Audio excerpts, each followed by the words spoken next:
ஆண்டவருடைய நாம மகிமைப்படுவதாக. இந்த காலை நேரத்தில் தேவ பிரசன்னத்தில் சமூகத்தில் கூடிவர தேவன் நமக்கு உதவி செய்திருக்கிறார்.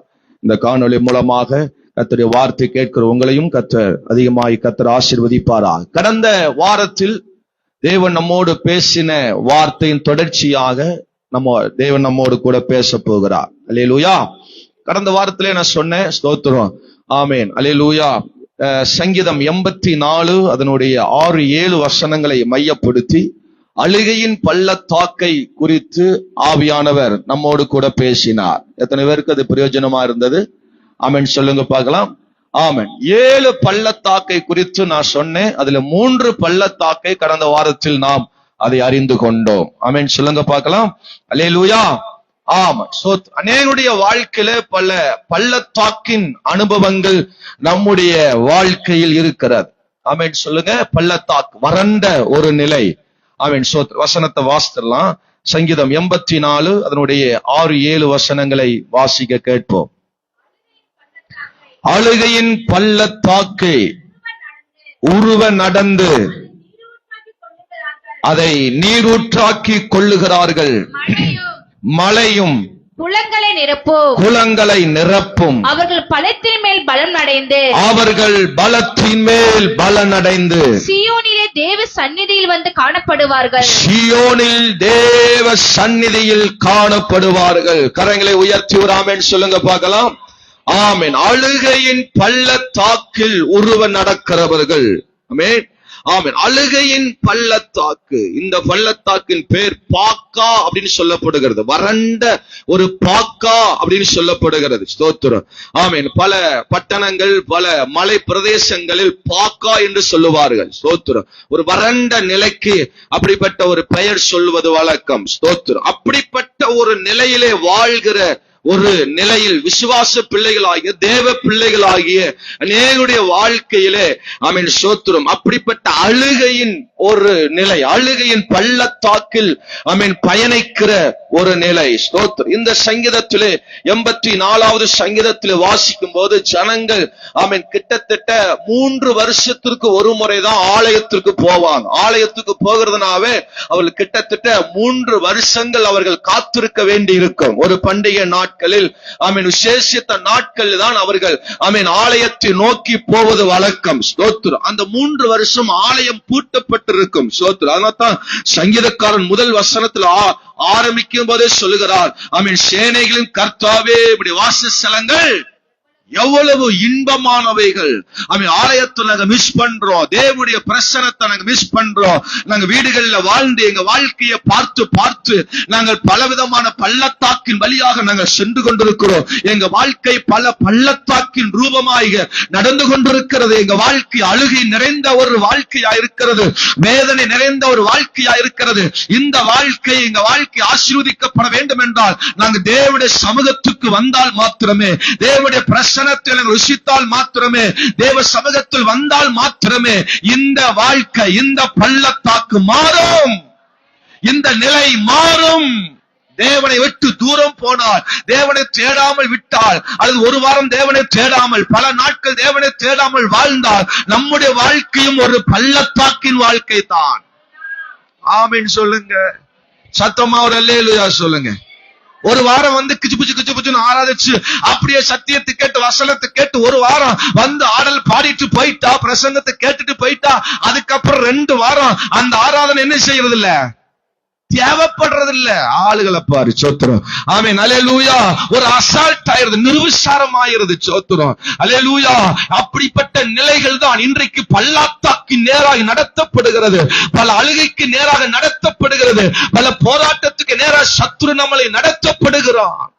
ஆகவே நம்ம ஜெயிக்கணும், நம்ம ஜெயம் பெற வேண்டும் என்றால் வேதம் சொல்லுகிறது, அழுகையின் பள்ளத்தாக்கை அது தேவ சமூகம்தான் மாற்றும், அது தேவனுடைய பிரசன்னம் தான் மாற்றும். ஹல்லேலூயா.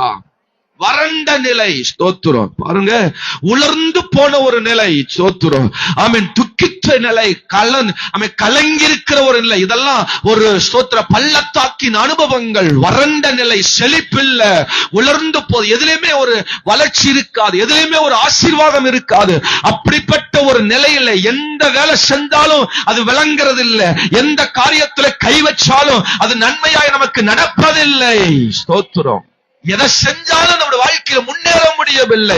அப்படிப்பட்ட பள்ளத்தாக்கின் நிலையை கர்த்தர் மாற்ற போகிறார். உங்களுக்கு பலனடைய போகிறீங்க. நீங்கள் பலத்தின் மேல் பலனடைந்து, அதான் சொல்லுகிறது, அவர்கள் பலத்தின் மேல் பலனடைந்து அவர்கள் சீயோனை காண்பார்கள், ஆசீர்வாதங்களை காண்பார்கள், நன்மைகளை காண்பார்கள். ஆமென் சொல்லுங்க. ஆமா, சீயோனிலே தேவ சந்நிதியில் காணப்படுவார். உங்களுக்கான வாசல் திறந்தப்பட்டிருக்கிறது. அதுக்கப்புறம் ஆலயத்துக்குள்ள வந்ததுக்கு அப்புறம் தான் சங்கீதக்காரர் சொல்கிறார், 1000 நாட்கள் நான் இந்த ஆகாயம கூடாரத்தில் போராட்ட நிறைந்த இடத்தில் வாழ்கிறதை விட ஒரு நாள் இந்த தேவ சமூகத்தில் வாழ்வதே எங்களுக்கு நல்லது. ஆமென் சொல்லுங்க. பல பேருக்கு இந்த ஒரு நாள் ரொம்ப கடுப்பா இருக்கு. ஐயோ ஞாயிற்றுக்கிழமையா, ஐயோ முடிஞ்சதுரா சோழி சோத்திரம், ஐயோ போகாட்டினால் பிரச்சனை, போகலின்னா பாசு வேற பிரச்சனை. ஆமென் சொல்லுங்க. ஆமா, போகலின்னா ஏதோ ஒரு பிரச்சனை. சோத்திரம். நிம்மதியா ஒரு நாள் தூங்கலாம் அப்படின்னா தூங்க முடிய மாட்டேங்குது. சோத்திரம். ஆமென் அல்லேலூயா. நீங்க நல்லா தூங்கி ரெஸ்ட் எடுத்து ஆலயத்துக்கு வரணும்னு சொல்லிதான் 10 மணிக்கு வச்சிருக்கிறோம். அந்த 10 மணி ஆராதனையிலேயே சோத்திரம் எழும்பி வர முடியல அப்படின்னா சோத்திரம். ஆமென் அல்லேலூயா. 1000 நாள் அல்ல, 2000 நாட்கள் வந்தாலும் உங்களுக்கு ஆராதிக்கிற நாள் உணர்வு ஸ்தோத்திரம் வராமல் போய்விடும். பள்ளத்தாக்கின் அனுபவம் வேண்டாம், வேதனை நிறைந்த அனுபவங்கள் வேண்டாம். லாக்டவுன் டைம்ல ஆலயத்தை பூட்டிட்டாங்க. ஸ்தோத்திரம். ஆலயத்தை யாரும் ஆலயத்துக்கு வரக்கூடாது, வீட்லயே எல்லாம் அவங்க இருக்க வச்சுக்கோங்க. அடி மக்க வாரம் போனது. ஐயோ பாஸ்டர் டெய்லியும் போகணும். பாஸ்டர் எப்ப சப்பத்து வரப்பீங்க, எப்ப ஆராதனை. ஒரு அல்லேலூயா சொல்லுங்க. இன்னைக்கு ஆலயம் டெய்லியும் திறந்திருக்கு. நம்ம போன் பண்ணி எப்ப வருவீங்கன்னு கேட்க வேண்டியதா. போன் பண்ணி எப்ப வர்றீங்க சிஸ்டர், எப்பதான் வர்றீங்க? வெள்ளிக்கிழமை இருக்கு வாங்க, வியாழக்கிழமை இருக்கு வாங்க, ஞாயிற்றுக்கிழமை வாங்க சிஸ்டர், வாங்க பிரதர் அப்படின்னா வருவோம் பாஸ்டர். வராம எங்கத்தான் நாங்க போயிருவோம். அன்னைக்கு ஐயோ பாஸ்டர் சீக்கிரமா திறக்கணும் பாஸ்டர், முடியல. இன்னைக்கு நிறைய பேத்துக்கு முடியே இல்ல. அல்லேலூயா ஆமென் சொல்லுங்க. சத்தமா ஒரு அல்லேலூயா சொல்லுங்க. அழுகையின் பள்ளத்தாக்கின் வழியாய் பல வேதனை நிறைந்த ஒரு வாழ்க்கை. போன வாரம் 3 பள்ளத்தாக்கை குறித்து நான் பேசினேன். என்னென்ன பள்ளத்தாக்குன்னு வரிசையா சொன்னீங்கன்னா கொஞ்சம் நல்லா இருக்கும். முதல்ல பள்ளத்தாக்கு என்ன பள்ளத்தாக்கு? தைரியமா சொல்லுங்க, பயப்பட வேண்டாம். எஸ்கோல் பள்ளத்தாக்கு. சோத்ரி. என்ன பள்ளத்தாக்கு? ஆமா, என்னாகும் 13ஆம் அதிகாரத்துல குறிச்சு நான் சொன்னேன். எஸ்கோல் பள்ளத்தாக்கு. 2வது ஈரோத் பள்ளத்தாக்கு. எஸ்கோல் பள்ளத்தாக்குன்னு சொல்லும் போது துர்ச்செய்தியை பரப்புகிற, ஆமென், துர்ச்செய்தியை ஆமென் அல்லேலூயா கொடுக்கிற ஒரு பள்ளத்தாக்கு. நம்மளை அமுக்க வைக்கிற, நம்மளை கடந்து விடாம ஆசீர்வாதத்தை பெருக விடாமல் தடுக்கிற, துர்ச்செய்தியை கொடுக்கிற ஒரு பள்ளத்தாக்கு தான் எஸ்கோல் பள்ளத்தாக்கு. ஆமென் சொல்லுங்க. ஆமா, 2வது சொன்ன ஈரோத் பள்ளத்தாக்கு. ஆமென். யாத்திராகமம் 14ஆம் அதிகாரத்தில் குறிச்சு நான் சொன்னேன். துரத்தும் பள்ளத்தாக்கு. இஸ்ரவேல் ஜனங்களை ஆமென் அல்லேலூயா துரத்துகிற பார்வோன் சேனைகளை ஆமென் விட்டு துரத்துகிற, ரதங்களை வைத்து துரத்துகிற, பல போராட்டங்களை கண்ணீர் வேதனைகளில் துரத்துகிற ஒரு பள்ளத்தாக்கு. ஆமென் அல்லேலூயா. 3வது என்ன சொன்ன? ரெப்பாயும் பள்ளத்தாக்கு. அப்படின்னா அவன் துவண்டு போக வைக்கிற, நம்மளை சோர பண்ணுகிற, திரும்ப வந்து நம்மளை அவன் நோகடிக்கிற, திரும்ப வந்து நம்மளுக்கு விரோதமா எழும்பி வருகிற சத்ருவின் கிரியைகளை ஆமென் அல்லேலூயா ஏற்படுத்துகிற பள்ளத்தாக்கு தான் ரெப்பாயும் பள்ளத்தாக்கு. 2 சாமுவேல் 5ஆம் அதிகாரத்தை மையப்படுத்தி நான் உங்களோடு பேசினேன். ஆமென் அல்லேலூயா. சத்தமா ஒரு அல்லேலூயா சொல்லுங்க. ஆமா, இன்றைக்கு ஒரு 4 பள்ளத்தாக்கை நம்ம வேகமாய் பார்க்க போகிறோம். அல்லேலூயா சொல்லுங்க. ஆமா, 4 ஆமென் பள்ளத்தாக்கை ஸ்தோத்திரம் பார்க்க போகிறோம். அல்லேலூயா. எடுத்து வாசிக்கலாம். ஆமென். ஆதியாகமம் அதனுடைய 14வது அதிகாரம். ஆதியாகமம் 14வது அதிகாரம் அதனுடைய 10வது வசனத்தை வாசிக்க கேட்போம். சீத்திம் பள்ளத்தாக்கு, சீத்திம் பள்ளத்தாக்கு எங்களுக்கு எங்கும் நிலக்கீழ் உண்டாகும் நீலக்கீழ் உண்டாகும் கேணிகள் இருந்தது. சோதம் குமராவின் ராஜாக்கள் முறிந்தோடி அங்கே விழுந்தார்கள். நீண்டவர்கள் மலைகளுக்கு ஓடி போனார்கள். அப்பொழுது அவர்கள் சோதோமிலும் கொமராவிலும் உள்ள பொருள்கள் எல்லாவற்றையும் போஜன பதார்த்தங்கள் எல்லாவற்றையும் எடுத்துக்கொண்டு போய்விட்டார்கள். இங்கே ஷீத்தீம் பள்ளத்தாக்கு என்ற 4வது இந்த பள்ளத்தாக்கை நம்ம பார்க்க போறோம். இது என்ன பள்ளத்தாக்குங்க? ஷீத்தீம் பள்ளத்தாக்கு அப்படிங்கிற ஒரு பள்ளத்தாக்கு. இது சோதோமின் அல்லேலூயா பக்கத்திலே இருக்கிற ஒரு பள்ளத்தாக்கு. ஸ்தோத்திரம். இங்கே ஆமென் அல்லேலூயா தேவ பிள்ளைகளுக்கு விரோதமாக ஸ்தோத்திரம் சத்துருக்கள் இந்த பள்ளத்தாக்கில யுத்தம் பண்ணி அந்த பள்ளத்தாக்கை ஆக்கிரம் பண்ணி சோதோமை ஆக்கிரமம் பண்ணி இவர்களுக்கு விரோதமாக யுத்தம் பண்ணி இவர்களை எல்லாவற்றையும் அபகரித்துக் கொண்டு சோதோமில் இருந்து எல்லாரையும் துரத்துறாங்க. இந்த பள்ளத்தாக்கில வந்த இருக்கிற எல்லாரையும் துரத்துகிறாங்க. அவர்களுக்கு உண்டான பொருட்கள் எல்லாம் இவங்க அபகரிச்சு வச்சுட்டாங்க. இவங்க எடுத்துட்டாங்க. அல்லேலூயா. ஜனங்களையும் இவங்க எடுத்துட்டாங்க. ஆமென் அல்லேலூயா. நிறைய ஜனங்க ஓடி போயிட்டாங்க. அல்லேலூயா. ஓட முடியாத நிறைய பேரை புடிச்சு வச்சுட்டாங்க. ஸ்தோத்திரம். ஆமென். இதுல இந்த புடிச்சு வைக்கப்பட்டதில் தான் ஒருவன் யாருன்னு பாத்தீங்கன்னா ஆபிரகாமுடைய சகோதரனுடைய மகன் தான் லோத்து. ஆமென். லோத்தையும் அவன் குடும்பத்தையும் என்ன செஞ்சிட்டாங்க? புடிச்சு வச்சுட்டாங்க. அதுக்கு முந்தின 13 அதிகாரத்துல லோத்தும் ஆபிரகாமுக்கு பிரச்சனை வந்து 2ஆ பிரிஞ்சிட்டாங்க. ஸ்தோத்திரம். ஆமா, 2 பேரும் வெவ்வேறு திசையா பிரிஞ்சு போயிட்டாங்க. ஸ்தோத்திரம். ஒன்னா தேவ சத்தத்தை கேட்டு அல்லேலூயா வந்தவங்க, தேவ சத்தத்தை கேட்டு தேவனுடைய சமூகத்துக்கு ஆபிரகாமோடு கூட லோத்தும் இணைந்து வந்தவங்க 13ஆம் அதிகாரத்துல அவங்க வாக்குவாதம் வந்து சண்டை வந்து 2 பேரும் பிரிஞ்சுட்டாங்க. இப்போ லோத்து வேற ஆபிரகாம் வேற பிரிஞ்சு இருக்கிறாங்க. இப்போ இந்த ஷீத்தீம் பள்ளத்தாக்கிலே வந்த பொழுது இங்க இந்த லோத்தையும் குடும்பத்தையும் சத்துருக்கள் என்ன பண்றாங்க? அவனை கடத்தி கொண்டு போயிட்டாங்க. அவனுக்கு உண்டான பொருட்களை எல்லாம் கடத்தி கொண்டு போயிட்டாங்க. ஸ்தோத்திரம். இதை ஆபிரகாமிட்ட வந்து சொல்றாங்க. 12ஆம் வசனம் சொல்லுது, ஆபிரகாமின் சகோதரனாகிய குமாரனாகிய லோத்து சோதோமின் குடியில் இருக்கிறபடியால் அவனையும் அவன் பொருட்களையும் கொண்டு போய்விட்டார்கள். தப்பி ஓடின ஒருவன் எபிரனாகிய ஆபிரகாமிடத்தில் வந்து அதை அறிவித்தான். ஒரு அல்லேலூயா சொல்லுங்க. இப்ப இதை சொல்றாங்க, அறிவிக்கிறாங்க. உன்னுடைய சகோதரன் மகனாகிய லோத்தையும் பிடிச்சிட்டு போயிட்டாங்க, அவனுக்கு உண்டான பொருட்களையும் பிடிச்சிட்டு போயிட்டான்னு சொன்ன உடனே ஆபிரகாம் கையை தட்டி சிரிக்கல. ஐயோ, அவன் போனா போயிட்டு போறான், இப்பதான் எங்கிட்ட சண்டை கட்டி பிரிஞ்சிட்டு போனா, அவன் போனா எனக்கு என்ன அப்படின்னு ஆபிரகாம் இருக்கவில்லை. அல்லேலூயா சொல்லுங்க. சத்தமா ஒரு அல்லேலூயா சொல்லுங்க. இந்த பள்ளத்தாக்கு நான் ஒரு பேர் வச்சிருக்கிறேன், துக்கம் தருகிற பள்ளத்தாக்கு. என்ன பள்ளத்தாக்கு? துக்கம். எங்கிருந்தோ ஒரு துக்கம் வரும்.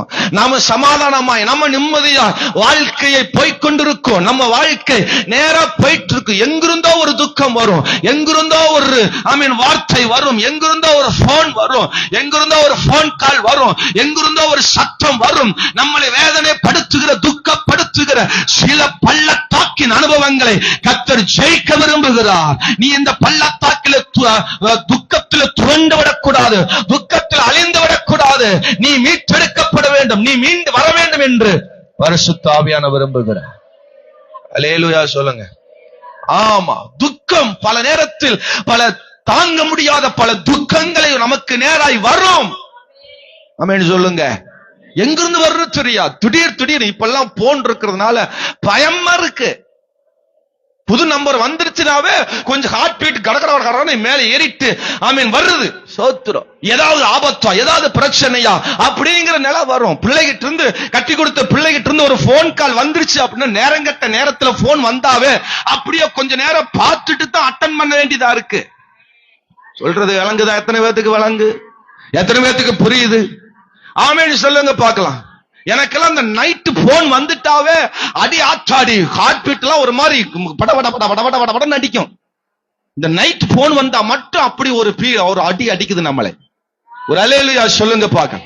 அது யாராவது விசுவாசிக பேர் வந்தா அதை விட அதிர்ச்சி. அல்லது எந்த பேர் இல்லாம புதிய நம்பர்ல ஒரு போன் வந்துட்டாவே அது பயங்கரமா படபட நடிக்குது. சோத்ரு என்ன பிரச்சனையோ ஏது பிரச்சனையோ, இன்னார்த்துக்கு இவங்க போன் வருது, இன்னார்த்துக்கு இவங்க நம்பர் வருது அப்படிங்கிற ஒரு ஃபீல் வந்துரும். உடனே பிசாசு கொண்டு வருவான், மண்டையில ஏத்து இவங்க சீரியஸா இருந்தாங்க அதனாலதான் போன் பண்றாங்க, ஒருவேளை மண்டைய போட்டிருப்பாங்களோ. அல்லேலூயா சொல்லுங்க. ஏதோ ஒரு துக்கத்தை நமக்குள்ள செலுத்தி நம்மளை அழிக்க பிசாசு விரும்புகிறான். நம்மளை நம்முடைய வாழ்க்கையும் அழிப்பதற்கு ஒரு துக்கத்தை கொடுக்கிற சீட்டியும் பள்ளத்தாக்கு. நீ கர்த்தர் சொல்றார், எப்ப கேளும் துக்கம், எப்ப கேளும் துக்கம். அவன் என் துக்க நாட்கள் எப்ப முடியும், என் துக்க நாள் எப்ப முடியும் அப்படின்னு ஒரு துக்கத்திலேயே வாழ்கிற ஒரு நிலை. ஆமென் சொல்லுங்க. இன்னைக்கு புள்ள துக்கம், சோத்திரம். நாளைக்கு கணவன் சோத்திரம், நாளானைக்கு மனைவி சோத்திரம், சொத்து சோத்திரம், வேலை ஏதோ ஒரு துக்கத்துல பிசாசு மாத்தி நம்மளை அமைத்து விடுவான். இந்த துக்கத்தில் நீங்க ஜெயிக்கணும், இந்த துக்கத்தை விட்டு விடக்கூடாது. அல்லேலூயா சொல்லுங்க. ஆமா, நம்முடைய குடும்பத்தை சார்ந்திருக்கிற யாருக்கு என்ன நிலை இருந்தாலும் நீங்கள் அவைகளை மீட்டெடுக்க வேண்டும். அவங்க தான் அழிஞ்சு சாகட்டும், அவங்க தான் அடிச்சு சாவட்டும் அப்படின்னு விடக்கூடாது. அந்த துக்கம் நம்மளை பாதிக்கும், துக்கம் நம்மளை ரொம்ப வேதனைப்படுத்தும். ஒரு அல்லேலூயா சொல்லுங்க. சோத்திரம். அன்னையோட வாழ்க்கையில ஆமென் சோத்திரம், பல துக்கங்கள் இப்படித்தான் வரும். ஆபிரகாம் இதை கேட்ட உடனே ஒருத்தன் ஓடி வந்து சொல்றான், எபிரேயன் ஓடி வந்து சொல்றான், இந்த மாதிரி உன்னுடைய சகோதரனுடைய மகன் லோத்துவும் இப்படி சிக்கிட்டான், அவனையும் பிடிச்சிட்டு போயிட்டான், அவனையும் கொண்டு போயிட்டான்னு கேட்ட உடனே ஆபிரகாம் கையை கட்டி சிரிக்கல, அவன் பார்த்துக்கிட்டும் போடா அப்படின்னு சொல்லல, உடனே அந்த காரியத்துக்கான தீர்வை செயல்படுத்தினான். அல்லேலூயா சொல்லுங்க. ஆமா சோத்திரம். ஒரு ஆமென் சொல்லுங்க. சீத்தின் பள்ளத்தாக்கின் அனுபவம், துக்கத்தை தருகிற அந்த பள்ளத்தாக்கில் வரும் பொழுது நீங்கள் நிருவிசாரமா இருக்கக்கூடாது. சொல்லுங்க இந்த வார்த்தைய. எப்படி இருக்கக்கூடாது? நிருவிசாரமா இருக்கக்கூடாது. என்னமோ ஏனா தானோ என்கிற ஒரு நிலையில இருக்கக்கூடாது. ஸ்தோத்திரம். நீங்கள் அடுத்த நிலைக்கு ஏற்ற முயற்சிகளை செய்ய வேண்டும். இன்னைக்கு நிறைய பேர் நிர்விசாரம் விட்டுறோம். துக்கம் வந்துருச்சா, ஆமென் அல்லேலூயா, அது வந்துட்டு போகுது அப்படின்னு விட்டுவிடக் கூடாது. ஸ்தோத்திரம். அதற்கான அடுத்த முயற்சிகளை எடுத்து செயல்பட வேண்டும். அல்லேலூயா. ஒரு சளி பிடிக்குதா, உடனே என்ன செய்யணும்? கடையில போய் ஒரு 10 ரூபாய்க்கு மோர் தயிர் வாங்கிட்டு வந்து கரைச்சு நல்ல வெயிலுக்கு என்ன செய்யணும்? குடிக்கணும். ஆளுகளை பாரு. ஒரு ஆமென் சொல்லுங்க. ஒரு சளி பிடிக்குதா, ஒரு பலவீனம் வருதா, அதற்கான தீர்வு என்ன செய்யணும்? உடனே எடுக்கணும். என்ன எடுக்கணும்? அதைத்தான் எடுக்கணும். என்ன எடுக்கணுமோ அதைத்தான் எடுக்கணும். என்ன ஆமென் வரமாட்டேன். அல்லேலூயா சொல்லுங்க பார்க்கலாம். அது இருந்துட்டு போகுது அப்படின்னா இன்னைக்கு இருக்கிற ஆமென் பிரச்சனைகளை சளின்னு பிடிக்கும், ஆமென், அது பெரிய பிரச்சனையை கொண்டு வந்து விடும். அதற்கான தீர்வு உடனே என்ன செய்யணும்? எடுக்கணும். ஆபிரகாம் கேள்விப்பட்ட உடனே அவன் அசால்ட்டா நிர்விசாரமா இருக்கல. அவன் தான் சண்டை கட்டிட்டு போனவன் தானே, அவன் தான் எனக்கு விரோதமா செயல்பட்டு போனவன் தானே அப்படின்னு இருக்கல. இது தன்னுடைய பிரச்சனையை எடுத்து அதற்கான தீர்வை செயல்படுத்தினான். ஆபிரகாம் தன்னோடு உடன்படிக்கை செய்திருந்த மனிதராகிய ஆமென் எஸ்கோல் ஆனேருக்கும் சகோதரனாகிய மம்ரே என்னும் எம்ரோய சமபூமியிலே அப்பொழுது குடியிருந்தாங்க. எல்லாரையும் சேர்த்து தன் சகோதரன் சிறையாக்கி கொண்டு போகப்பட்டதை ஆபிரகாம் கேள்விப்பட்ட போது அவன் தன் வீட்டில் பிறந்த கைப்படிந்தவர்களாகிய 318 ஆட்களும் ஆயுதம் தரித்து தான் என் ஊர் மட்டும் அவர்களை தொடர்ந்து போனான். நிர்விசாரமா நிக்கல. நிர்விசாரம் நம்மளை அழிக்கும் என்று நீதிமொழிகள்ல 1ஆம் அதிகாரத்தில் வாசிக்கிறோம். நிர்விசாரம் என்ன செய்யும்? நம்மளைய அழிக்கும். அதை அழிச்சு போடும். அப்புறம் பார்த்துக்கலாம், அப்புறம் செஞ்சுக்கலாம், இப்ப செஞ்சுக்கலாம் அப்படிங்கிற ஒரு நிலை வரக்கூடாது. அதுக்கான உடனே தீர்வு எடுக்கணும். இந்த சீத்தின் பள்ளத்தாக்கில் நீங்க ஜெயிப்பீங்க. ஆமென், ஆமென், அல்லேலூயா. சளி பிடிக்குதா, உடனே ஒரு கஷாயம் வைக்கணும். உடனே என்ன செய்யணும்? கஷாயம் வைக்கணும், கஷாயம் குடிக்கணும். அப்புறம் டேப்லெட் எடுக்கணும். கேட்கலையா? மெடிசன் டாக்டர் போய் என்ன செய்யணும்? பார்க்கணும். சோத்திரம். ஒரு அல்லேலூயா சொல்லுங்க. ஒரு ஃபீவர் வருது, லைட்டா ஃபீவர் வருதா, ஃபீவர் ஆரம்பிக்குதா, முன்னெச்சரிக்கையா ஒரு மாத்திரையை போடுங்க. அதற்கான தீர்வு எடுங்க. கர்த்தர் எல்லாம் ஜெயம் தருவார். நமக்கான தீர்வுகளை நம்ம எடுக்கணும். ஒரு பலவீனம் வருதா, அதுக்கு ஒரு சாப்பிடக்கூடாத அந்த அல்லேலூயா ஆகாரங்களை நம்ம என்ன செய்யணும், கட்டுப்படுத்தணும். பச்சை தண்ணி என்ன செய்யக்கூடாது, குடிக்கூடாது. வெயில் ஆனா இருந்தாலும் பரவாயில்ல, பச்சை தண்ணி என்ன செய்யக்கூடாது. ஒரு இந்த காய்ச்சல சளி தீர்ற வரை கொஞ்சம் என்ன செய்யணும், குறைக்கணும். பச்சை தண்ணி குடிக்கூடாது. சோத்திரம். அப்படிங்கிற ஒரு முறையில் என்ன செய்யணும், வரணும். என்ன ஆமேன் அல்லேலூயா. இந்த திடீர்னு டாக்டரா மாறிட்டேன். சோத்திரம். ஒரு அல்லேலூயா ஆமேன்னு சொல்லுங்க. அந்த நிர்வசாரம் விட்டு வருகிறதுனால அது பெருகி போகிறது. ஸ்தோத்திரம். அல்லேலூயா. ஆமா, அது உடனே செய்ய வேண்டிய காரியத்தில் உடனே தன்னோடு இருந்த கைப்படிந்த ஆட்களை வைத்துக் கொண்டு உடனே அதை செயல்பட்டான். 15 வசனம் சொல்லுது, ராக்காலத்திலே அவனும் அவன் வேலைக்காரன் பிரிந்து. இது எப்ப போறாங்க, எப்ப போறாங்க? சரி, ராத்திரி ஆகி போச்சுப்பா, நம்ம காலையில போய் அவனை பார்த்துக்கலாம் அப்படின்னு ஆபிரகாம் அங்க நிர்விசாரமா இல்ல. அல்லேலூயா. ஒரு ஆமென் சொல்லுங்க. ராத்திரியோ பகலோ எடுக்க வேண்டிய தீர்மானம், எடுக்க வேண்டிய வேகத்தை நம்ம செயல்படுத்தி ஆகணும். தொடர்ந்து போனா அல்லேலூயா சொல்லுங்க. சத்தமா ஒரு அல்லேலூயா சொல்லு. தேவ காரியத்துல பெற்றுக்கொள்ள விடாம தடையா இருக்கிற பல காரியங்களை உடனே அதற்கான தீர்வு எடுக்கணும். ஏன் அப்பா எனக்கு ஆசீர்வாதம் இல்ல, எனக்கு இந்த விடுதலை, ஏன் எனக்கு தொடர்ந்து போராட்டம், ஏன் தொடர்ந்து இப்படிப்பட்ட நிலைகள் என்கிற காரியத்தின் முன்பதாக நின்று நாம் அதை ஜெயிக்கணும். பரிசுத்தம் விரும்புகிறார். ஒரு அல்லேலூயா சொல்லுங்க. நிர்விசாரமாய் இருக்கக்கூடாது. நீங்க சீத்தியம் பள்ளத்தாக்க ஜெயிக்கணும்னா, இப்படிப்பட்ட வேதனை நிறைந்த பள்ளத்தாக்க ஜெயிக்கணும்னா நிர்விசாரமாய் இருக்கக்கூடாது. உடனே பாருங்க, அவன் பவுஞ்சுகளாக அவர் மேல் விழுந்து அவர்களை முறியடித்து தமஸ்கு இடதுபுறமாக ஓபா மற்றும் அவர் என்ன செய்தான், துரத்தி சகல பொருட்களையும் திருப்பி கொண்டு வந்தான். தன் சகோதரனாகிய லோத்தையும் அவனுடைய பொருட்களையும் சிறிகளையும் ஜனங்களையும் திருப்பி கொண்டு வந்தான். கரங்களை உயர்த்தி ஒரு அல்லேலூயா. அடமான வச்ச நகை எத்தனை வருஷமா இருக்கு? இல்ல ஒரு மாதிரி சைலண்ட் ஆயிட்டீங்க, அடமான பொருள் மாதிரி ஆயிட்டீங்களே. அல்லேலூயா சொல்லுங்க. பல வருஷமா அடமான பொருள் இடத்துல கிடக்கு. அல்லேலூயா.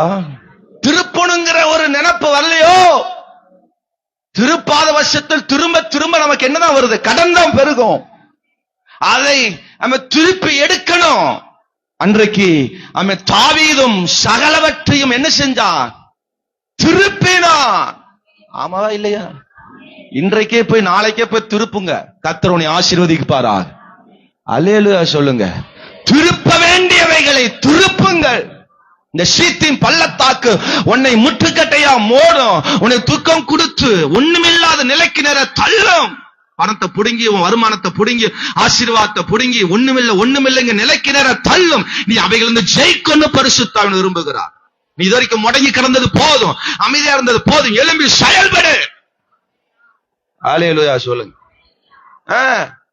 நகையெல்லாம் அடமானமா இருக்கு, ஒரே கடனா இருக்கு, நீ படுத்து தூங்கு. ஆபிரகாம் ராத்திரி நேரத்துல படுத்து தூங்கல, எழும்பி போகிறார்.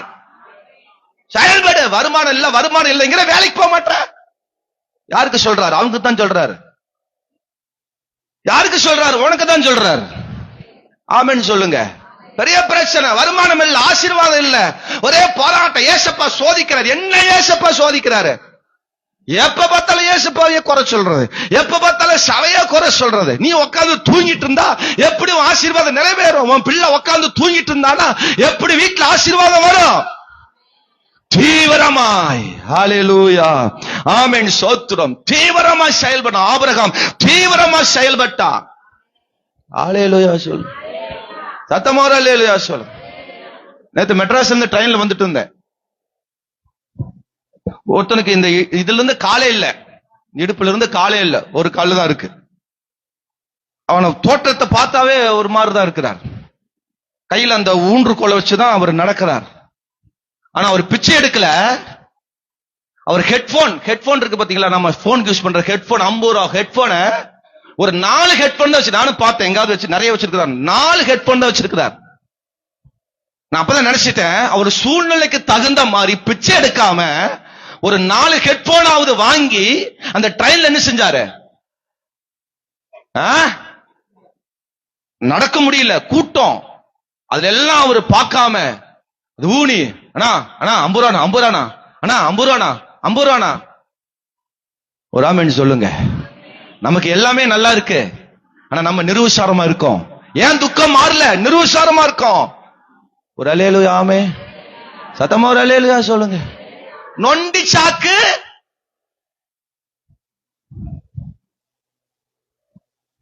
பல சாக்கு போக்கு சொல்லுவோம். வெளியே போனா பூனை குறைக்கா வருது, இப்படி திரும்பினா கோழி கூவுது, இப்படி வந்தா குடிகார முன்னாடி வந்துட்டேன். பல சாக்கு போக்கு சொல்லுவோம். கோழினா கூவதான் செய்யும், பூனைனா குறைக்காம இருக்கதான் வரும். என்ன ஆமேன வர மாட்டி?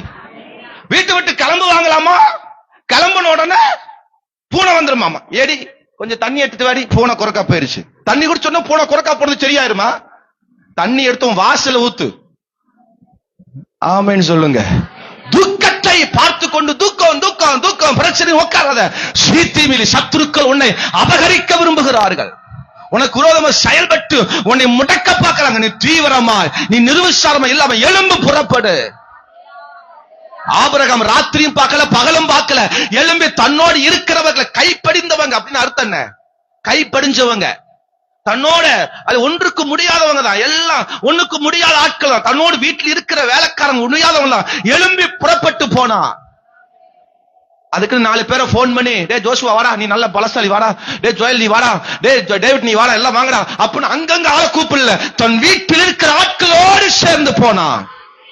எத்தனை பேர் அல்லேலூயா சொல்ல போறீங்க? சத்தமா ஒரு அல்லேலூயா சொல்லுங்க. முடியாது முடியாதுன்னா முடியவே முடியாதுதான், முடியும்னா முடியும். அல்லேலூயா ஆமென் சொல்லு. எனக்கு ஒரு வேலையும் தெரியாம நான் இந்த ஊழியத்துக்கு வரல. எனக்கு எல்லா வேலையும் தெரிஞ்சு எல்லா வேலையும் பார்த்துட்டு தான் வந்திருக்கேன். சம்பாதிச்சுட்டு வரல, எல்லாரையும் அப்படியே லைட்டா போயிட்டு வந்திருக்கேன். ஒரு ஆமென் சொல்லுங்க. சத்தமா ஒரு அல்லேலூயா சொல்லுங்க. கொத்தனாருக்கு வேலைக்கு போனா நானும் நல்ல பில்டிங் கட்டுவேன். எலக்ட்ரிஷியன் வேலைக்கு போனா கொஞ்சம் வேலை தெரியும், கூட போயிட்டு இன்னும் நிறைய வேலை பழகுவேன். பிளம்பர் வேலையும் அப்பப்ப கொஞ்சம் கொஞ்சம் தெரியும். எல்லாம் எங்க அப்பா பார்த்து பழகுனதான் நான். அவர் எல்லாமே தெரியும். ஒரு அல்லேலூயா சொல்லுங்க. ஆர்டிஸ்ட், இப்பெல்லாம் பிளக்ஸ் போர்டு வந்துச்சு பாத்தீங்களா? ஆர்டிஸ்ட், பெயிண்ட்ல எல்லா வேலையும் பண்ணுவேன். ஆமா, பெயிண்ட் அடிக்க தெரியும், பெயிண்ட்ல டிசைன் பண்ண தெரியும், ஆமா ஆர்ட் பண்ண தெரியும், எல்லா வேலையும் தெரியும். இப்போ போனா எவ்வளவு வேணா நான் பெயிண்ட்ல என்ன செய்யலாம், சம்பாதிக்கலாம். உட்காந்துட்டு நான் பெயிண்ட் சம்பாதிக்கலாம். ஒரு ஆமென் அல்லேலூயா. கம்ப்யூட்டர் தெரியும், சோத்ரம் அல்லேலூயா. ஒரு வேலையும் தெரியாம இல்ல, தேவன் அழைத்த அழைப்பில் நிற்கிறேன், அவ்வளவுதான். அல்லேலூயா சொல்லுங்க. Side business, side extra tyre போட்டு, ஆமா அது என்ன சொல்லுவாங்க அதுக்கு, ஆமா அல்ல ஸ்டெப்னி அப்படி எல்லாம் வச்சு ஊழியத்தை ஆமென் ஓட்ட தெரியாது. அல்லேலூயா சொல்லுங்க பார்க்கலாம். தேவன் அழைச்ச அழைப்புல உண்மையாய் உத்தமமாய் நமக்கு விரோதமா எழும்புகிற துக்கத்தை நம்ம மேற்கொள்ளணும், ஜெயிக்கணும். அல்லேலூயா சொல்லுங்க. காலையில எந்திரிச்சு நேரத்தில் எந்திரிச்சு வேலைக்கு போறது சோம்பேறித்தனை பட்டுட்டு நிறைய பேர் வேலைக்கு போக வீட்டுல உட்காந்து தூங்குது.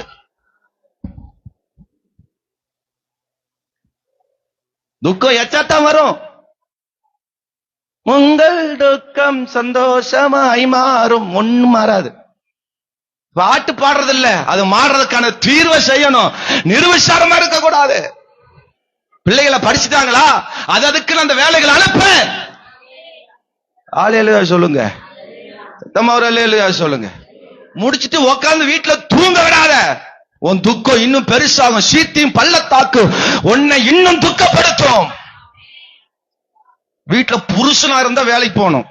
இன்னைக்கு சொல்றேன், புருஷனா இருந்தா வேலைக்கு போகணும். ஏன் இங்கேயும் பார்த்து அங்கேயும் பாக்குறேன்? பல புருஷர் வேலைக்கு போத காரணமே நீங்க தான். ஆண்கள் சிரிக்கிறாங்க. பாஸ்ட் கரெக்டா புடிச்சிட்டாரு. காலை எந்திரிச்சோன்னா சோத்த கட்டி குண்டால கட்டி அனுப்பு. எங்க போவிய ஏது போவிய தெரியல, போயிரு. 7 மணிக்கு மேல நீ வீட்டுக்குள்ள இருக்க கூடாது. பசங்க படிச்சுட்டாங்களா, பிளஸ் 2 முடிச்சு அடுத்து காலேஜ் அனுப்பு, காலேஜ் முடிச்சு அடுத்த வேலைக்கு அனுப்பு. வீட்டுல உட்கார வச்சுட்டு நான் அந்த வேலையை பார்க்க போறேன், இந்த வேலைக்கு காத்திருக்கிறேன், இந்த வேலைக்கு காத்திருந்த வேண்டாம், கொஞ்சம் கண்ட்ரோல் பண்ணிடுவோம். அல்லேலூயா சொல்லுங்க. சத்தமா ஒரு அல்லேலூயா சொல்லுங்க. பிள்ளைங்க என்ன வேலைக்கு போறாங்க கொஞ்சம் கண்காணிங்க. சம்பாதிக்கிறானா, நல்லா சம்பாதிக்கிறானா, சம்பாதிச்சு வீணா அழிக்கிறானா, என்ன பண்றான்னு பாருங்க. பெண்கள் சொசைட்டி பார்க்கணும். அல்லேலூயா சொல்லுங்க. எவ்வளவு சம்பாதம் வருது, எவ்வளவு சம்பாதிக்கிறாங்க, பிள்ளைகள் எப்படி சம்பாதிக்கிறாங்க, அல்லேலூயா அது ஊதாரியா பாக்குறாங்களா, ஊதாரியா செலவு பண்றாங்களா, என்ன பண்றாங்களா பாருங்க. இந்த சீத்தின் பள்ளத்தாக்கு உன் அழுகை அல்ல, அது மாற்றி ஆசீர்வாதமாய் மாற்றும். நீ இழந்ததெல்லாம் திருப்பி கொண்டு வரும். அதான் இந்த சீத்தின் பள்ளத்தாக்கு. எத்தனை பேர் அல்லேலூயா சொல்லப்ப. அடுத்த ஒரு பள்ளத்தாக்கு ஆதியாகமம் 26 அதனுடைய 17 வசனத்தை வாசிங்க. அப்பொழுது ஈசாக்கு அவ்விடம் விட்டு புறப்பட்டு கேராரின் பள்ளத்தாக்கில் கூடாரம் போட்டு அங்கே குடியிருந்து. போதும். எந்த பள்ளத்தாக்குக்கு இப்ப ஈசாக்கு வந்திருக்கிறாரு? ஈசாக்கு யாரு? ஈசாக்கு யாரு? ஆபிரகாமுடைய பையன். ஆபிரகாம் யாரு? பெரிய சீமான். நம்ம ஒரு சீமான் அல்ல, அப்படி வசதி உள்ளவர், பயங்கர வசதி, பயங்கர வேலைக்காரங்க, அம்மா மண்டி எல்லா ஆசீர்வாதம் அங்க இருக்கு. அவருடைய பிள்ளைதான் யாரு? ஈசாக்கு. ஸ்தோத்திரம். அப்ப அப்பாக்குரிய எல்லா நன்மை ஈசாக்கிட்ட இருக்கு. இப்போ ஈசாக்கு இந்த முதல் வசனத்துல வாசிக்கும் போது ஆபிரகாம் நாட்கள் உண்டான பஞ்சத்தை அல்ல, பின்னும் ஒரு பஞ்சம் தேசத்தில் என்ன செஞ்சுச்சு உண்டான பெலிசியருக்கு ராஜாவாகிய அபிமெலேக்கிடத்தில் கேராவுக்கு அங்க போனான். ஊரு விட்டு ஊர் என்ன செய்யறாரு? போறாரு. போய் கரெக்டா எங்கவே குடியிருக்கிறாரு. எங்கவே குடியிருக்கிறாரு? கேரார் அப்படிங்கிற ஒரு ஊர்ல. அது பள்ளத்தாக்கு உள்ள ஊரு. முதலையே பஞ்சம், அதை விட கொடுமையான ஒரு ஊர் தான் இந்த கேரார். அல்லேலூயா சொல்லுங்க. சத்தமா ஒரு அல்லேலூயா சொல்லு. இந்த கேரார் மோசமான கேரார். அதனுடைய அந்த 20ஆம் அதிகாரத்துல கூட நம்ம அங்க வாசிக்கலாம். அங்க கேரார்ல ராஜா என்ன பண்ணினாரு, சாரால என்ன பண்ணினார், என்ன நிலம் நடந்துச்சு அப்படிங்கிறது 20ஆம் அதிகாரத்துல நம்ம அங்க வாசிக்க முடிகிறது. என்ன மோசமான காரியத்தை அந்த ராஜா செஞ்சான், ஆபிரகாம் குடும்பத்துக்கு விரோதமா என்ன பண்ணினா அப்படி நல்ல ஈசாக்கு தெரிஞ்சிருக்க வாய்ப்புண்டு. எத்தனை பேர் ஆமென் சொல்ல போறீங்க? ஒருவேளை ஈசாக்கு தெரியாவிட்டால் அவங்க அப்பா சொல்லி இருப்பாரு, இந்த மாதிரி எல்லாம் நடந்துச்சுடாப்பா, கொஞ்சம் பார்த்து அங்க நடந்துக்கப்பா அப்படின்னு ஒருவேளை ஆபிரகாம் தன் மகனுக்கு சொல்லி இருக்க வாய்ப்புண்டு. எத்தனை பேர் ஆமென் சொல்ல போறீங்க? இந்த கேரார் மோசமான ஊர். நான் அதுதான் சிம்பிளா சொன்னேன். அந்த ஆதியாகமம் 20ஆம் அதிகாரத்தை வீட்டுல வாசி பாருங்க, அந்த நிலைகள் நமக்கு நல்லா புரியும். நான் மீண்டும் இப்போ தன்னுடைய மகன் ஆபிரகாம் பையன் ஈசாக்கும் அந்த கேராருக்கு வந்திருக்கிறார். கூடாரம் போட்டார். அங்க என்ன நடந்துச்சு அப்படின்னா 15 வசனத்தை வாசிங்க பார்க்கலாம். அவன் தகப்பனாகிய ஆபிரகாமின் நாட்களில் அவனுடைய வேலைக்காரர்கள் வெட்டின துறவுகளை எல்லாம் தூர்த்து மண்ணினால் நிரப்பி போட்டார். இந்த கேரார் அப்படின்னு சொல்லும் போது தூர்த்து போடும் இடம். சொல்லுங்க இந்த வார்த்தைய. என்ன இடம்? தூர்த்து போடுறது. நம்ம ஒரு ஆசீர்வாதத்துக்கு நேரம் வருவோம், அதை மண்ணை போட்டு மூடுற மாதிரி. ஆமென் சொல்லுங்க. கவனிக்கிறீங்களா? நீங்க நாங்க சின்ன வயசுல குழிய தோண்டி ஏதாவது விளையாண்டுட்டு இருப்போம். இப்போ அந்த என்ன சொல்றது, பல்லாங்குழின்னு ஒரு விளையாட்டு இருக்கு. நமக்கு தெரியாதுல்ல, பாவம் நீங்க எல்லாம் பாவம் ஒண்ணும் தெரியாது, நீங்க எல்லாம் சிட்டில இருந்து பிறந்து வளர்ந்த. இந்த பல்லாங்குழின்னு ஒரு விளையாட்டு இருக்கு. இப்ப எல்லாம் நிறைய அதுக்குன்னு என்ன செய்யுது, பொருட்கள் எல்லாம் உண்டாக்கிட்டாங்க. கட்டையிலேயே பல்லாங்குழி மாதிரிலாம் வச்சு அதுக்குன்னு பாக்ஸ் எல்லாம் இப்ப நிறைய உண்டாக்கிட்டாங்க. அப்பெல்லாம் நாங்க என்ன பண்ணுவோம், குழிய தோண்டி தான் பல்லாங்குழி விளையாடுவோம். ஐயோ, உங்களுக்கு போய் இந்த பல்லாங்குழி பத்தி சொல்றேன் பாருங்க. ஆமென் சொல்லுங்க. குழிய தோண்டி அது எத்தனை குழி? அதுக்கு 12. யாரா சொல்றாங்க 12ன்னு? ஆமா சொல்றாங்க. 12 குழி. 12 குழிய அப்படியே மண்ணில் அழகா நல்லா கூட்டி எடுத்து அழகா குழிய தோண்டி, ஒரு மண்ணு இல்லாம அழகா குழிய தோண்டி வச்சு அந்த புளியாம் கொத்தையில என்ன செய்வோம், வச்சு விளையாடுவோம். பல்லாங்குழி விளையாடுவோம். நல்ல இன்ட்ரெஸ்டா விளையாண்டு இருப்போம். திடீர்னு பக்கத்துல விளையாண்டுட்டு இருக்க 2 பேய்க்கு வந்துடும். என்ன பண்ணுவாங்க தெரியுமா? காலை வச்சு ஒரே அடி. அந்த குழியில என்ன செஞ்சிடும், பல்லாங்குழியோட மூடிடும். எனக்கு ரொம்ப கோபம் வரும் சின்ன வயசுல. எடுத்து ஒரு குத்துனா அவன் சொல்லுங்க, எவ்வளவு கஷ்டப்பட்டு தோண்டி இருக்கிறோம், எவ்வளவு கஷ்டப்பட்டு ஜெயிக்கிற நிலைக்கு நம்ம வந்திருப்போம். நமக்கு தான் நம்ம குழியில் நிறைய பாயிண்ட்ஸ் வந்திருக்கும், நிறைய அந்த முத்து வந்திருக்கும். ஜெயிக்க போற நேரத்துல இந்த மண்ணை போட்டு மூடி தூர்த்திடுவாங்க பாருங்க. அல்லேலூயா. இதுல சில கேஸ் இருக்கு, கைய வச்சு எல்லாம் குழப்பி விட்டுருவாங்க. ஹலோ, ஆமென். ஜெயிக்க வர நேரத்துல அவங்க ஆப்போசிட்ல தோத்து போற நிலை வந்துச்சுன்னா கைய வச்சு என்ன செஞ்சிருவாங்க. இதுதான் ஈசாக்குக்கு நடந்தது. ஆபிரகாம் முன்னாடியே அது தோண்டப்பட்ட துறவுகள், கிணறுகள், ஆசீர்வாதங்கள் எல்லாம் சத்துரு வந்து வேணுனே மூடுறான், தூர்த்து போட்டான். அல்லேலூயா. பல நன்மை, பல ஆசீர்வாதங்களை நீங்கள் பெற்றுக்கொள்கிற நேரத்தில் வந்து அதை மண்ணை போட்டு மூடின மாதிரி பல கிரியைகள் வந்து நம்மளை மூடி போடும். அதை நீங்க ஜெயிக்கணும்னு பரிசுத்தான் விரும்புகிறார். அது நமக்கு வேதனை, அது நமக்கு பாரம். எத்தனை பேர் அல்லேலூயா சொல்ல போறீங்க? ஆசீர்வாதம் பெற போற நேரத்துல வந்து நெகட்டிவ்னு வந்துடும். பெற்றுக்கொள்கிற நேரத்துல நமக்கு அது தோல்வின்னு வரும். இன்றைக்கு பல நேரத்துல தூர்த்து போடுகிற அனுபவம். உங்க ஆசீர்வாதத்துக்கு விரோதம், வேலைக்கு விரோதமாக எவனோ ஒருத்தன் பாம்பு வச்சுட்டே இருப்பான். உங்க வேலைக்கு எவனோ ஒருத்தன் ஒலை வச்சுட்டே இருப்பான். நீங்க நல்ல நிலைக்கு வர விடாதபடிக்கு, நல்ல நிலைக்கு வர்ற நேரத்துல ஏதோ ஒன்று நடக்கும். கர்த்தர் அதை ஜெயிக்கணும்னு விரும்புகிறார். இந்த தூர்த்து போடுகிற இந்த கேராரின் பள்ளத்தாக்கை நீ ஜெயிக்கணும்னு விரும்புகிறார். உங்க பிள்ளைகள் படிச்சு நல்ல நிலைக்கு வரும்போது ஏதோ ஒரு காதல் பேய் உள்ள வந்துடும். காதல் பேய் வந்துடும். அது கூட இன்னொன்னு தூக்கிட்டு வந்துடும். அம்மா 3 மாசம் நல்ல நிலைக்கு வர்ற நேரத்தில் ஏதோ ஒன்று உங்களை தூர்த்து போடுகிற, அவமானப்படுத்துகிற, உங்களை மூடி போடுகிற பல நிலைகள் வரும். இன்னைக்கு ஆவியானவர் அதை ஜெயிக்கணும் விரும்புறார். ஆவியானவர் அதை வெற்றி பெறணும் விரும்புறார். அல்லேலூயா சொல்லுங்க. எங்க வாழ்க்கையில பல பிரச்சனைகள் சத்துரு கொண்டு வந்தான். எங்க குடும்பத்துக்கு விரோதமாக பல பிரச்சனைகளை கொண்டு வந்தான். அல்லேலூயா சொல்லுங்க. எங்க சகோதரிகளுக்கு விரோதமாகவும் பிசாசு பல கிரியைகளை, திட்டங்களை கொண்டு வந்தான். அவைகளை ஜெயித்தோம். இன்றைக்கு சத்துரு அந்த காரியத்தை மட்டும் நடப்பி இருந்தான்னா இன்றைக்கு அது அவமானமா இருந்திருக்கும். எத்தனை பேர் அல்லேலூயா சொல்ல போறீங்க? சத்தமா ஒரு அல்லேலூயா சொல்லுங்க. உங்களை தூர்த்து போடுகிற இந்த கேராரின் பள்ளத்தாக்கு, உங்களை அவமானப்படுத்துகிற இந்த பள்ளத்தாக்கு, உங்களுக்கு விரோதமா செயல்படுகிற இந்த பள்ளத்தாக்கை கர்த்தர் வெற்றி பெறணும் விரும்புகிறார். ஆமென் சொல்லுங்க. இப்ப தூர்த்து போட்டார். மறுபடி 18 வசனத்தை வாசிக்கும் போது, தன் தகப்பனாய் ஆபிரகாம் நாட்கள் வெட்டினவைகளும் ஆபிரகாம் மரித்த பின் பெலிஸ்தர் தூர்த்து போட்டவையுமான துறவுகளையும் மறுபடியும் தோண்டி தன் தகப்பன் அவைகளுக்கு இட்ட பேர்கள் அவைகளை என்ன செய்தான்? பெயரிட்டார். 20 வசனம் சொல்லுது, கேராரின் மேய்ப்பர்கள் இந்த தண்ணீரை தங்களுடைய என்று சொல்லி ஈசாக்குடைய மேய்ப்பர்களோடு வாக்குவாதம் பண்ணினார்கள். அவர்கள் அந்த தண்ணீருக்கு வாக்குவாதம் பண்ணினபடினால் இதற்கு ஏசேக்கு என்று தண்ணீர் வந்துருச்சு, ஆசீர்வாதம் வந்துருச்சு. தகப்பன் காலத்துல இருந்தவைகள் இப்பொழுது எடுத்து நடப்பித்து ஒரு நல்ல நிலைக்கு வரும்போது ஏதோ ஒன்று வந்து நம்மளை மூடி போடும்.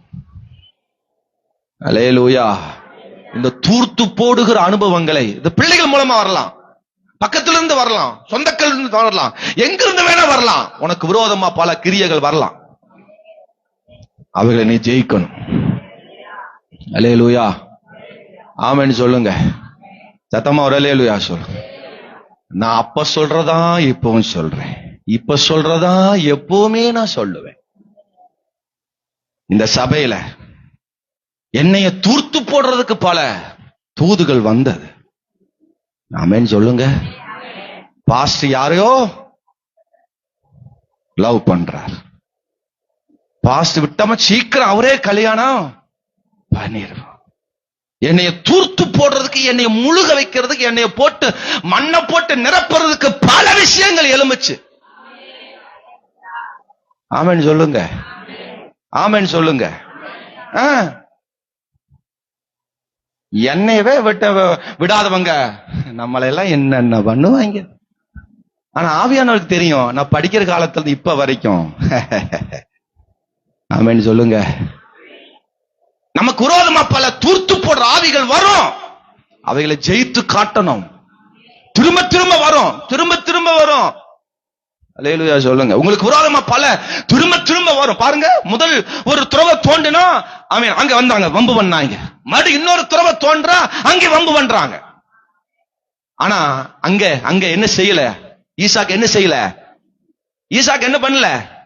அப்படியே விட்டுட்டு ஊரை விட்டு ஊர் பக்கமா ஓடி போகல. திரும்ப திரும்ப தோண்டினான், திரும்ப திரும்ப தோண்டினான், திரும்ப திரும்ப செயல்பட்டான். அல்லேலூயா. நம்ம முதல் பாயிண்ட்டுக்கு சொன்னேன். என்ன பாயிண்ட்டுக்கு? சீத்தியும் பள்ளத்தாக்கு, துக்கம் தந்த பள்ளத்தாக்கு சொன்ன நிர்விசாரமாய் இருக்காதேன்னு சொன்னேன். இதுக்கு ஒரு பாயிண்ட் சொல்றேன். நின்று விடாதிருங்கள். சொல்லுங்க, நின்று விடாத. ஒரு பிரச்சனை வந்தோன்னா அப்படி நின்றாத. ஒரு காரியம் நமக்கு குரல் வரும்போது அப்படி நின்றாத. அல்லேலூயா சொல்லுங்க, ஆமென் சொல்லுங்க. சபைக்குள்ளையும் எழுப்பினாங்க, இவர் பாஸ்டர் லவ் பண்றாரு, சீக்கிரம் கல்யாணம் பண்ணி வச்சிருங்க, இவர் சரியில் விட்டா இவர் கல்யாணம் பண்ணிடுவார். வெளியே யார்ட்டையாவது போய் பேச போனா, யார்ட்டையாவது வெளியே பேச போனா உடனே போய் நினைச்சிருவாங்க இவரு அங்க நின்னு பேசிட்டு இருக்கிறாரு, அவருக்கு அந்த பிரச்சனை. நான் எப்பவுமே உண்மையா பேசுறாள், எதுக்கும் யாருக்கும் பயப்பட வேண்டிய ஆளு எனக்கு அவசியமே இல்லை. ஆளையில சொல்லுங்க. ஆனா யாரெல்லாம் அப்படி என்னை தூர்த்து போட்டாங்களோ அவர்களுக்கு முன்னாடி கர்த்தர் இன்றைக்கு ஜெயமா நிக்க பண்ணின. ஆளையிலையா சொல்லுங்க. கர்த்தர் கொடுத்த பொண்ணத்தான் நான் கல்யாணம் பண்ணேன். நான் நேசிச்சு நானே போய் வண்டி எடுத்து ஊருக்கு போய் லவ் பண்ணி எந்த பொண்ணையும் நான் என்ன செய்யல. தேவன் தந்த பொண்ணுதான். நான் என் வாழ்க்கையில் ஒரு தீர்மானம் வச்சிருந்தேன், ஒரு பொண்ணு தான் பார்ப்பேன், ஒரு பொண்ணு தேவ சித்தமான பொண்ணா இருக்கணும், அவ்வளவுதான். ஊரா போறது, பஜ்ஜி போண்டா திங்கிறது, பாயாசத்தை குடிச்சிட்டு வர்றது, டீயை குடிச்சிட்டு வர்றது, பொண்ணு பிடிக்கலிங்கிறது, மாதிரி இன்னொரு ஊருக்கு போறது, மிச்சரம் பலகாரம் திங்கிறது, டீயை குடிக்க வேண்டியது, அப்புறம் வந்துட்டு புள்ள பிடிக்கணும்னு சொல்றது. இந்த பொழப்பை என் வாழ்க்கையில் வரக்கூடாது. பார்த்த ஒரு பொண்ணா இருந்தாலும் என் ஆவிக்குரிய வாழ்க்கைக்கு ஆசீர்வாதமான பொண்ணா இருக்கணும். அண்ணன் சொன்னார், டே நான் தான் பொண்ணு பாப்பேன்னாரு. அண்ணன் சொன்னார், பெரியப்பா மகன் ஊர்ல கன்னியாகுமரியில சொன்ன, நான் தான் பொண்ணு பாப்பேன், நான் தான் எல்லாம் பார்த்து வைப்பேன்னாரு. எங்க அக்கா தங்கச்சிக்கு அவரு தான் எல்லாம் செலவு பண்ணி கல்யாணத்தெல்லாம் பார்த்தார்.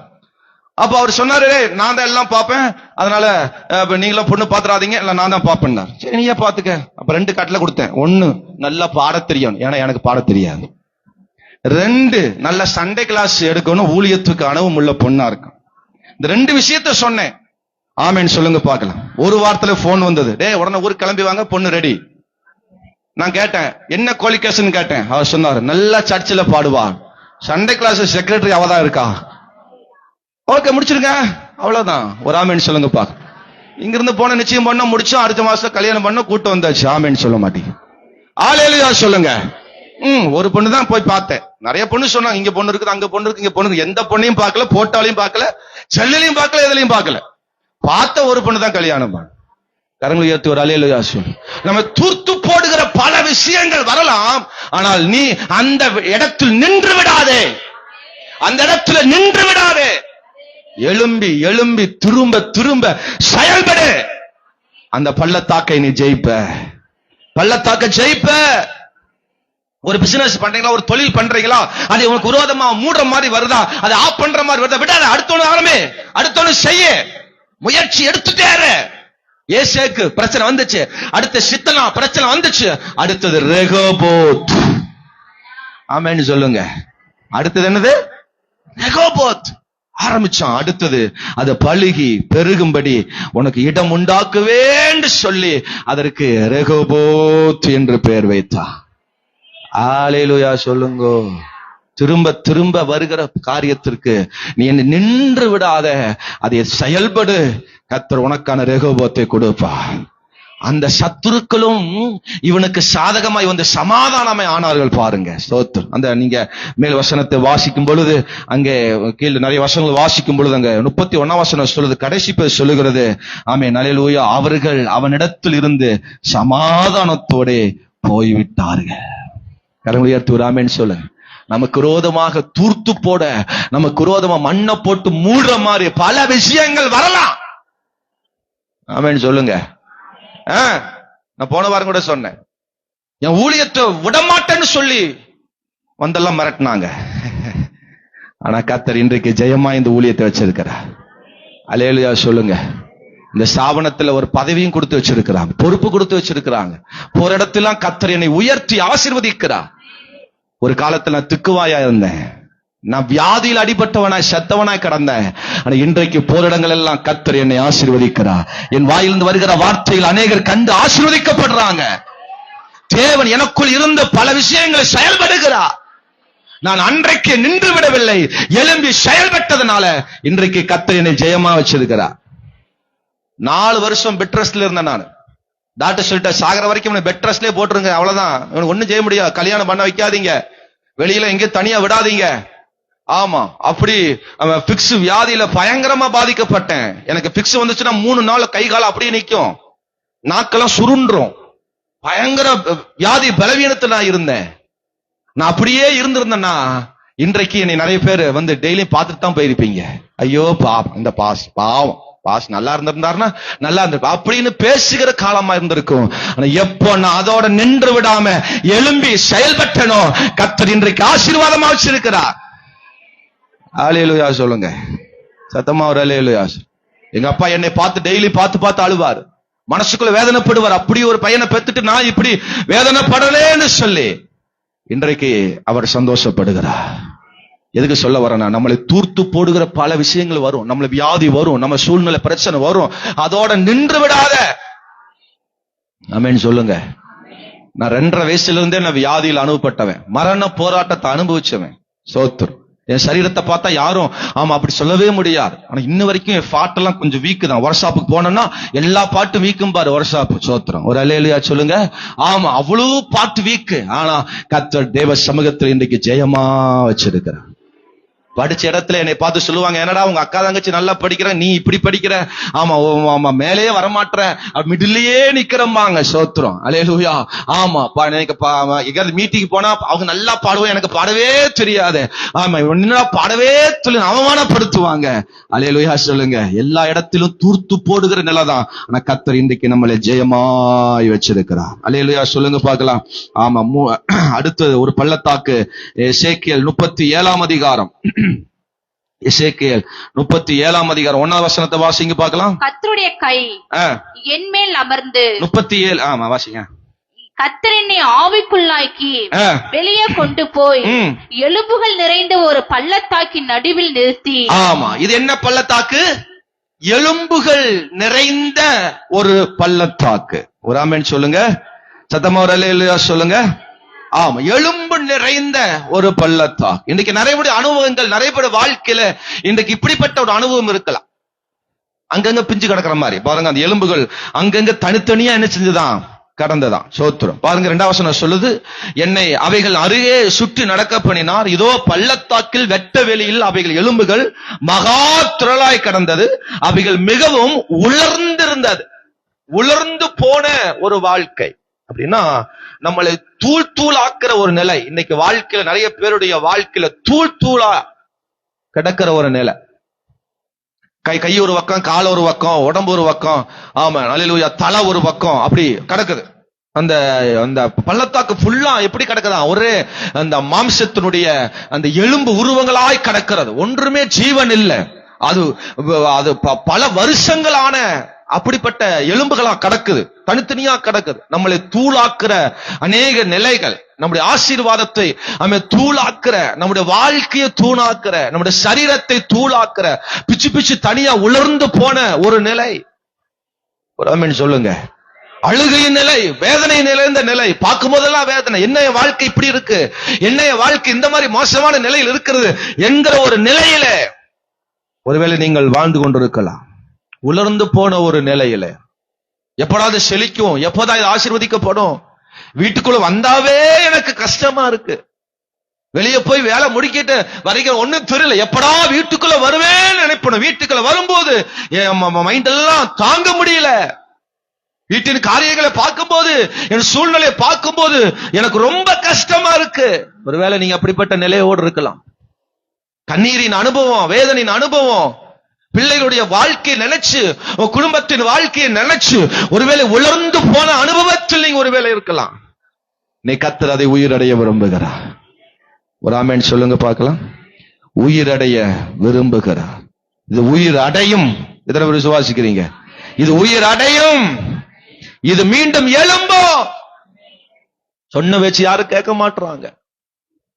வீட்டுல யாரும் சொன்ன வச்சு கேட்கறது இல்ல, ஒண்ணு கீழ்ப்படுகிறது இல்ல, ஒண்ணு சரியா நடக்கிறது இல்ல, எல்லாம் அது அப்படியே கிடக்கு, அது அப்படிப்பட்ட நிலையிலே அப்படியே இருக்கு. இன்னைக்கு ஆண்டவர் சொல்றார், அவைகள் எல்லாம் ஒன்று சேர போகிறது, அவைகள் எல்லாம் உயிரடைய போகிறது. அல்லேலூயா. இன்னைக்கு இந்த வாழ்க்கை நிலைகளை ஆண்டவர் மாற்றி இந்த பள்ளத்தாக்கை ஆசீர்வாதமாய் மாத்த போகிறார். இந்த பள்ளத்தாக்க பாக்குறவங்க எல்லாம் மூக்க பிடிச்சுக்குவாங்க, என் வீட்டுக்குள்ள வர்றவங்க எல்லாம் மூக்க பிடிச்சுக்குவாங்க. அப்படின்னா அல்லேலூயா, ஒருவேளை நாற்றம் நிறைந்த, வேதனை நிறைந்த, பாரம் நிறைந்த வாழ்க்கை. யாரும் என்னை பார்த்து நல்ல நிலையே சொல்லவே மாட்டாங்க. இப்படி போய் ஏமாந்துட்டுனே, இப்படி போய் வாழ்க்கை ஏமாந்து போச்சு அப்படிங்கிற ஒரு நிலைக்கு நேரா நீங்க வாழலாம். அந்த நிலையை கர்த்தர் இன்னைக்கு தூக்கி நிறுத்த போகிறார். அந்த நிலையை கர்த்தர் தூக்கி நிறுத்த போகிறார். எத்தனை பேர் அல்லேலூயா சொல்ல போறீங்க? சத்தமா ஒரு அல்லேலூயா சொல்லுங்க, ஆமென் சொல்லுங்க பார்க்கலாம். ஆம், இப்படிப்பட்ட நிலையில நிறைய பேர் இன்னைக்கு வாழ்ந்துட்டு வெளியே சொல்ல முடியல, வெளியே சொல்ல முடியாத ஒரு பல நிலையில இருக்கலாம், உலர்ந்து போன நிலைகள். ஆமா, சீக்கிரம் பட்டு போகுது, சீக்கிரமா அது வளர்ச்சி அடைய மாட்டேங்குது, சீக்கிரம் காஞ்சு போகுது. நல்ல வளர்ச்சி வர்ற மாதிரி இருக்கும், காஞ்சு போயிடும், வர்ற மாதிரி இருக்கும், துளி விடுற மாதிரி இருக்கும், மீண்டும் காஞ்சு போயிடும். அப்படிப்பட்ட ஒரு நிலையில நீங்க ஒரு வேளை வாழ்ந்துட்டு இருக்கலாம். இந்த எலும்பு பள்ளத்தாக்கை ஆமென் அல்லேலூயா தூள் ஆக்குற எங்க வாழ்க்கை தூளா போயிருச்சு, எங்க வாழ்க்கை தூளா போயிருச்சு, பவுடர் மாதிரி போயிருச்சு, பிரிஞ்சு போயிருச்சு, அது உலர்ந்து போயிருச்சு என்கிற இந்த நிலையை கர்த்தர் மாற்ற விரும்புகிறார். ஆமென் சொல்லுங்க பார்க்கலாம்.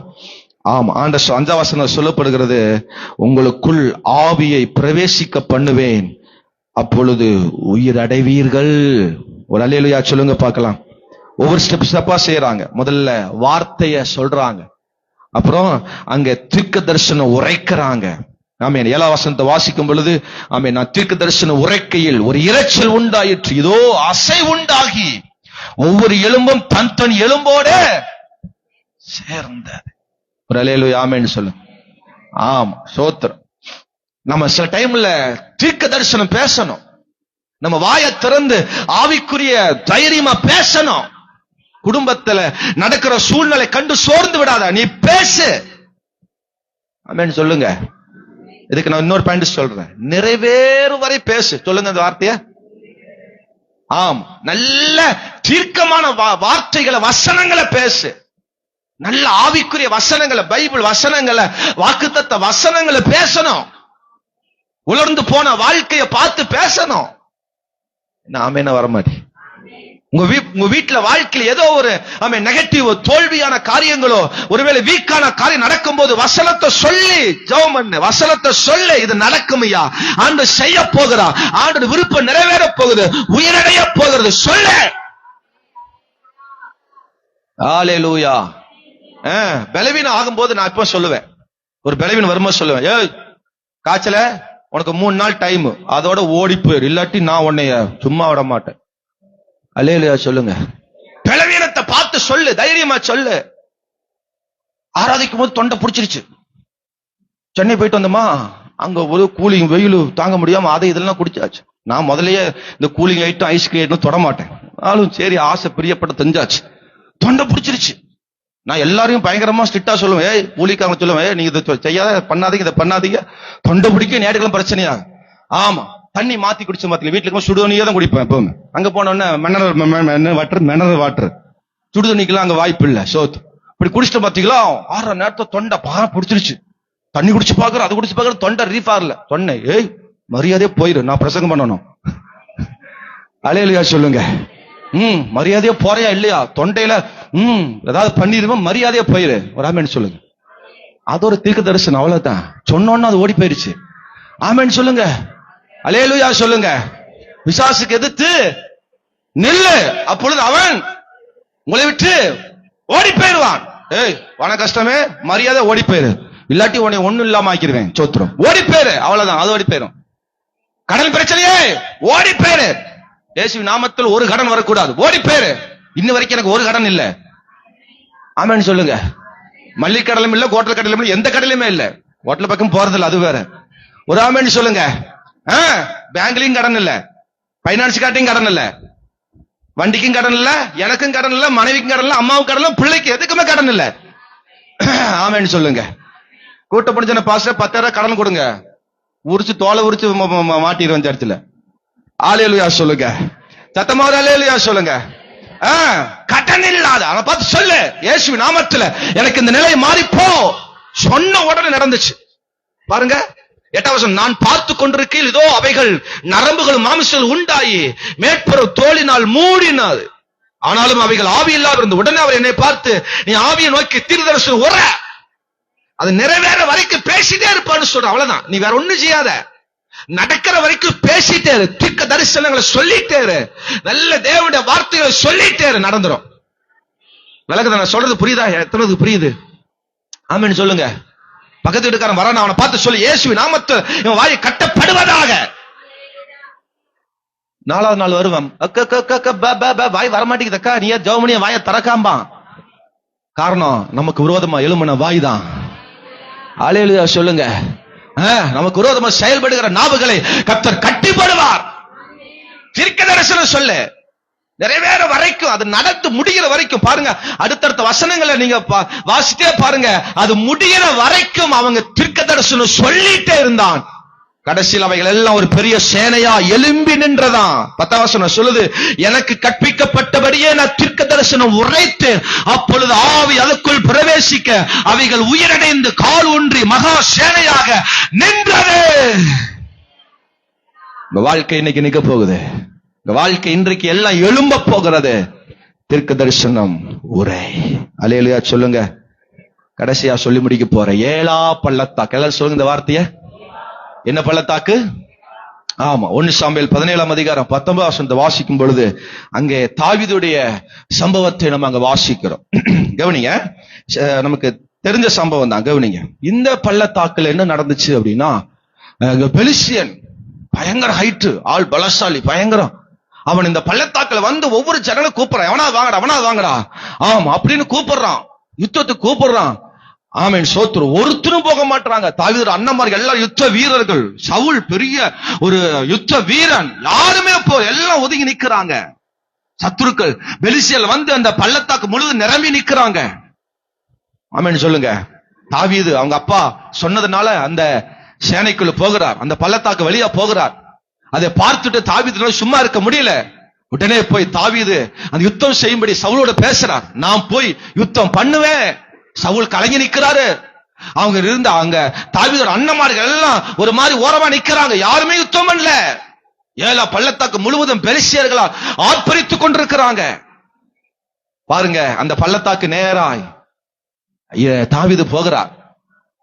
சவுல்ட்ட போய் சொன்ன உடனே சவுல் சொல்றாரு, இது ஒன்னால முடியாது, நீ சிறுவன், அவனே சின்ன வயசுல யுத்த வீரன், அவனை அவமானப்படுத்துகிறான், தூஷிக்கிறான். அவனும் யுத்தத்துக்கு போக மாட்டான், யுத்தத்துக்கு போகிறவனையும் விட மாட்டான், தூஷிக்கிறான், அவமானப்படுத்துகிறான். வீட்லயும் அவமானம், வெளியே வந்தால் அவமானம், எந்த இடத்துல போனாலும் அவமானப்படுத்துறாங்க தாவீதை. எங்க அவமானப்படுத்தப்பட்டாங்களோ அதே இடத்தில் தாவீதை கர்த்தர் ஜெயமாய் மாற்றினார். அல்லேலூயா சொல்லுங்க பாக்க. சத்தமா ஒரு அல்லேலூயா சொல்லு.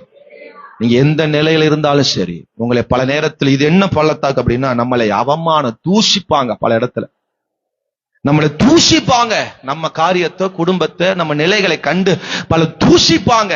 தூஷிக்கிற இடத்துல நீங்க ஒருவேளை வாழ்ந்துட்டு இருக்கலாம்.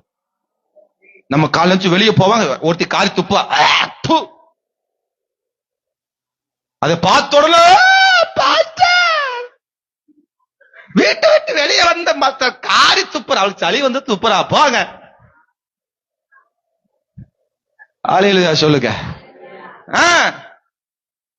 நான் வெளியே வந்தா என்னைய பார்த்து முறைக்கிறா, அவ ஏதோ பார்த்து முறைக்கிறா, உனக்கு என்ன? அல்லேலூயா சொல்லுங்க. நம்மளை எங்க பார்த்தாலும் தூஷிக்கிற நிலை.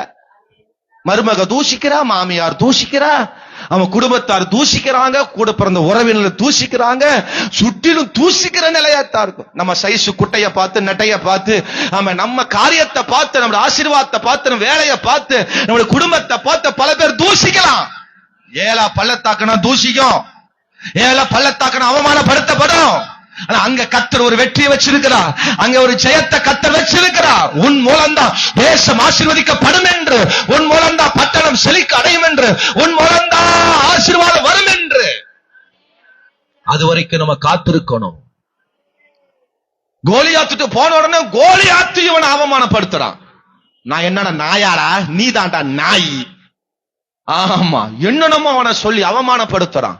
உன்னை பாரு, இப்ப ஒரே அடிக்கு அடிச்சு ஆகாயத்து பறவைக்கு போட்டுருவாங்கிறான்.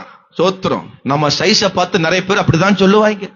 ஆனா பயப்படாத, கர்த்தர் நம்மோடு இருக்கிறார். சொல்றார், இஸ்ரவேலின் தேவனாகிய கர்த்தருடைய நாமத்தினால உங்ககிட்ட வர்றேன், வேற எதனால வரல.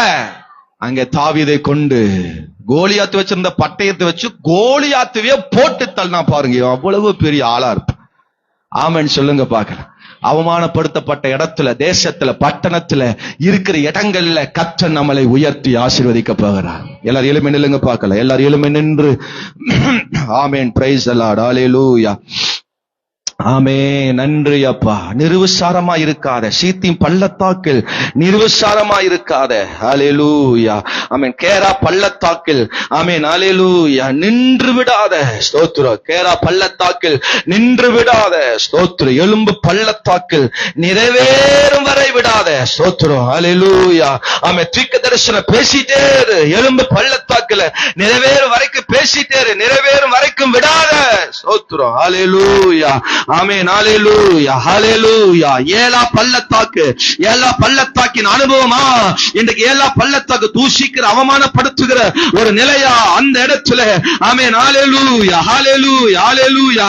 நிலை தடுமாறி விடாது, நிலை தடுமாறி விடாது. சுற்றி இருக்கிற காரியங்களை கண்டு நீ நிலை தடுமாறி விடாது. கர்த்தர் உன்னை கொண்டு ஜெயம் பெற போகிறார். இந்த வார்த்தையின்படி ஆசீர்வதிப்பீராக. இயேசுவின்